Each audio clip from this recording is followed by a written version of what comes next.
କେନ୍ଦୁଝର ଜିଲ୍ଲାରେ ନିଶ୍ଚିତ ଦୁର୍ଘଟଣା ସ୍ଥାନ ବାଉଁଶୁଳି ନିକଟ ଭଅଁରପୁରର ବାଙ୍କ।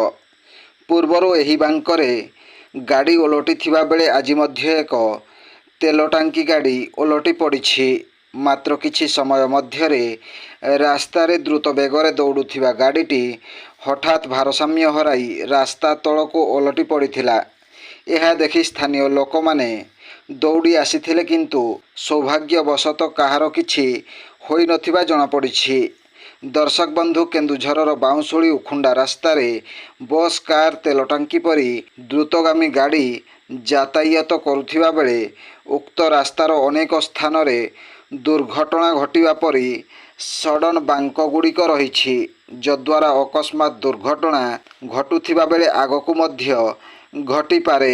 ଏଣୁ ପ୍ରଶାସନ ଏହି ବାଙ୍କ ରାସ୍ତାଗୁଡ଼ିକ ପ୍ରତି ଦୃଷ୍ଟିପାତ ନକଲେ ଆଗାମୀ ଦିନମାନଙ୍କରେ ମଧ୍ୟ ଦୁର୍ଘଟଣା ଘଟି ସାଧାରଣ ଲୋକଙ୍କର ପ୍ରାଣହାନି ଘଟିପାରେ ବୋଲି ବୁଦ୍ଧିଜୀବୀ ମହଲରେ ଚର୍ଚ୍ଚା ହେଉଛି। ଦେଖିବାକୁ ବାକି ରହିଲା ଦର୍ଶକ ବନ୍ଧୁ, ବାରମ୍ବାର ଦୁର୍ଘଟଣା ଘଟୁଥିବା ବାଙ୍କଗୁଡ଼ିକ ପ୍ରତି ପ୍ରଶାସନ କେଉଁ ପ୍ରକାରର ପଦକ୍ଷେପ ଗ୍ରହଣ କରୁଛି। Bureau report, Janajagaran Odia. Video ଗୁଡ଼ିକ ଆପଣମାନଙ୍କୁ ଭଲ ଲାଗୁଥିଲେ ଆମ ଚ୍ୟାନେଲକୁ ସବସ୍କ୍ରାଇବ୍ କରିବା ସହ ଲାଇକ୍, ସେୟାର କରିବାକୁ ଭୁଲନ୍ତୁ ନାହିଁ।